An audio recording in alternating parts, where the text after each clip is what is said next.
Welcome to the channel.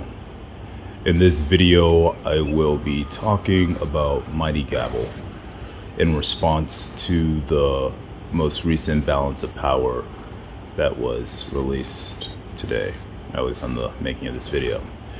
I will be addressing Mighty Gavel and talking about the ability because it has gone through a variety of iterations, and I want to give my own perspective about the ability and about Warhammer. I've been playing this same exact build for over 4,000 hours, and I know the weapon pretty well. So I can give my opinion about it, and here's what I think the devs should do in terms of going forward for the weapon. And I want to put this out before it's too late. So, Mighty Gavel. Why are people not using Mighty Gavel, and what can we do to make it better? If you stop watching this video from this point on, I just want you to gather this. Mighty Gavel is underperforming because it doesn't have an identity, and there's nothing that Mighty Gavel can do that the heavy attack can do better. There's nothing that the Mighty Gavel can do that synergizes essentially with your heavy attacks. Those two are the primary reasons why I personally believe Mighty Gavel is not used amongst a lot of players. The artifact that added another functionality to Mighty Gavel being weakened, that improved Mighty Gavel for the sense that you can now use the ability, and it has another function that can be used to augment your playstyle and augment your either survivability, or you can use it as a survivability / DPS ability altogether. And for those who don't know what the artifact is, it's the artifact right here, and essentially it gives you a 20% gives you a 30% weakened when you use the ability. So back to why Mighty Gavel is not being used and why it underperforms: because it has no identity, but also because it can't synergize. And here's what I mean. So looking at it at baseline compared to the other competitors, so if you're looking at it from a DPS perspective, the Armor Breaker ability does more damage than Mighty Gavel. That's because of this armor penetration, and they want to address that by increasing this to 190% and increasing the execute damage. So when the target's low health, currently right now it's 20%, but I believe, if I remember correctly, want to increase it 30%. I think those are two good ideas to do to give it a different or more added benefit compared to using Armor Breaker, which is its primary competitor. However, what makes Armor Breaker better than Mighty Gavel is because Armor Breaker can do something for your heavy attacks, and that's by applying this rend. Right, so the way the Warhammer is set up, all these passives, so let's just go, but don't take my word for it, just let's run it through. You can see this first passive over here, increasing armor penetration basic attacks, a heavy attack passive, gaining power on heavy attacks, a heavy attack passive, add grit to the heavy attack, and you have damage reduction while you have grit, a heavy attack passive, increase the damage against low health targets, increase heavy attack damage, right? So heavy attack passive, heavy attack cooldown, and then this is just a universal perk that will increase the damage for any of the abilities and any of the damage that you're doing. So out of all the passives here that are not attached to the ability, essentially all these are just attached to the heavy attack. The heavy attack is given so much utility in the Warhammer, and that is understandable why, because you're looking at a weapon whose heavy attacks do a lot of damage, but at the same time they're very slow and very hard to land. So if they weren't rewarding as you land those attacks, then you won't necessarily have a very balanced weapon. For my next point as to why Mighty Gavel is not good, and we talked about the heavy attacks just having all these passives that benefit it, but also the heavy attacks have passives that you can place on the weapon that also benefit it. So things like Triton Recovery, Triton Strikes, Triton Crits, all the like enchanted, plague strikes, all of these work off of heavy attacks, which makes your heavy attacks once again more versatile and adds those extra functions to them compared to Mighty Gavel. So why would you use Mighty Gavel then instead of a heavy attack in a scenario where you have a limited opportunity to do damage? Well, you could say that you could use it in order for you to get this haste or for stamina damage, but Armor Breaker, I believe, does more stamina damage than Mighty Gavel, even with this passive, and your heavy attacks also do an incredible amount of stamina damage using the Warhammer. So you're not really benefiting from doing this. Like, why would you waste the Mighty Gavel attack on a blocking opponent versus hitting 2 medium attacks in quick succession? So for those who are new, you can easily just charge up a medium heavy attack on a tank who's spamming block, and you'll break that block so fast, so incredibly fast. And I made an entire combat guide talking about how to utilize the heavy attack appropriately, but that's not about this video. Going forward, the reason why Armor Breaker again outperforms Mighty Gavel is because you can synergize this with your heavy attacks. Not only is it doing primary damage, but it's adding this rend, which is going to increase your heavy attack.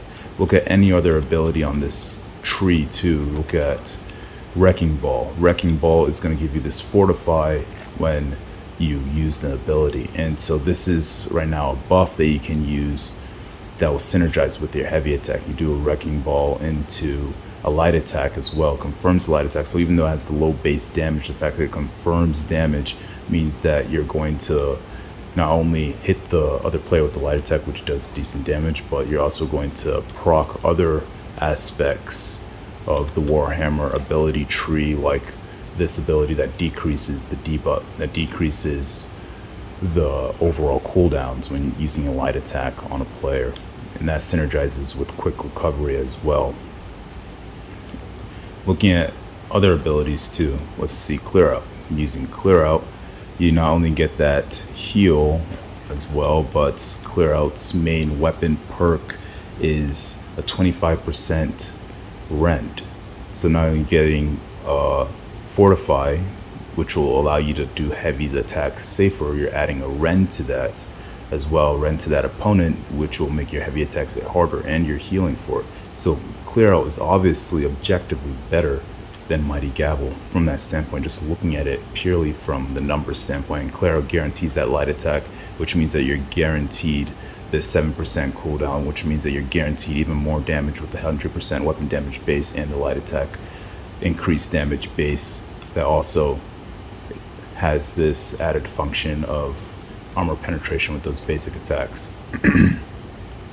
Looking at Shockwave, Shockwave is just a full utility ability, not really used for damage, but once again, you can use this in conjunction with your heavy attacks and light attacks, which is what the tree has been built for. Looking at looking at Path of Destiny. Path of Destiny is good for just massive CC, and it's in its own category, so CC is not really the function for Mighty Gavel, but when you are looking at it and comparing to those other abilities, this is just a huge CC on everyone. Everyone who's using an ability that's not gridded up is going to be interrupted instantly. And then you can get that capstone for adding that added slow, which will decrease their dodging distance when players are trying to evade you, will allow your melee to stick on them better. So very good versatility.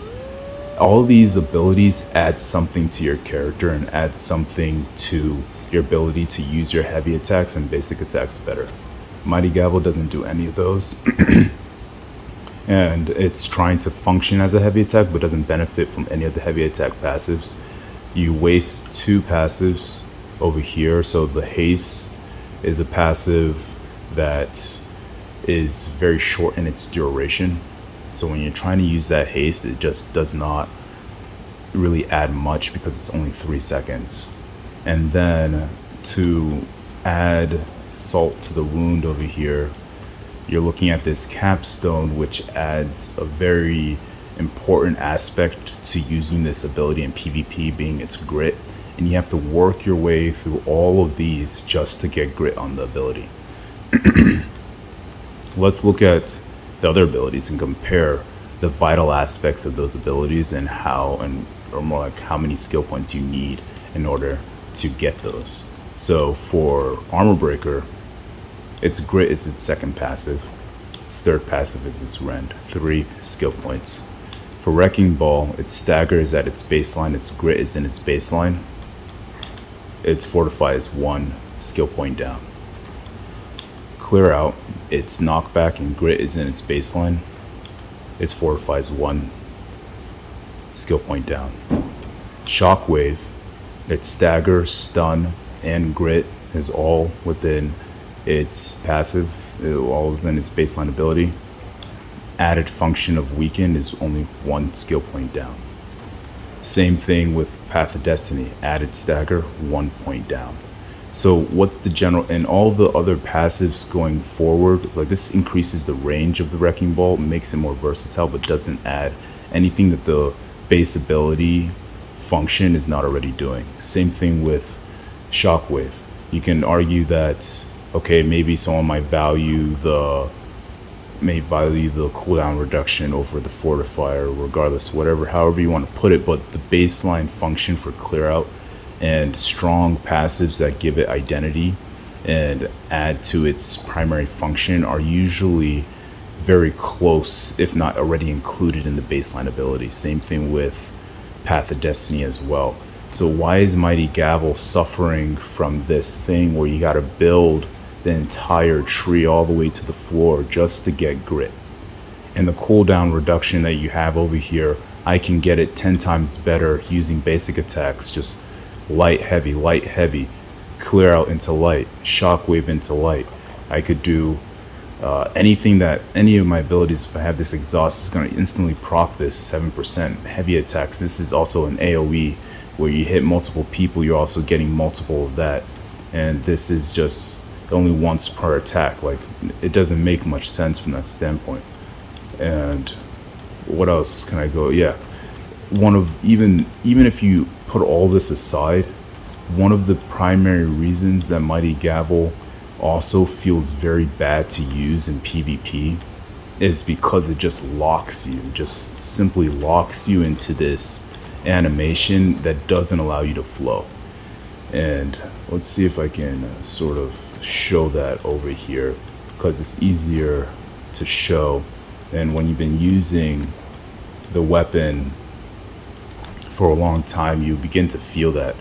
So this is Armor Breaker. So if I do a light into an Armor Breaker, I can instantly go back into a light. If I do a light into a Wrecking Ball, I can instantly transition into a light. If I do a light into a Clear Out, I can instantly transition into a light. Let's see how Wrecking Ball, how Mighty Gavel sort of falls into there. So if I do a light into a Mighty Gavel, I'm like literally locked into like this animation and I can't flow into combat. That is very, very big. It's very big because Warhammer is very slow, so you need to be able to flow, because if you're hitting someone, let's say, who's low stam, you want to flow into these attacks very fast, and that's part of the skill gap with the weapon. But Mighty Gavel just locks you. It's almost like you're doing a shockwave, and the delay between when you can initiate your next attack after you do the attack seems very, very slow and junky. This is a very long video, but I just needed to get this out there, because truly, if you want this ability to be good, and needs to be reworked, either with both the animation and it needs to be reworked with its overall function to be like a heavy attack, because none of these passives are going to augment this, but all these other abilities are going to augment your heavy attack abilities. So this doesn't really do anything for you, and that's why Mighty Gavel sucks.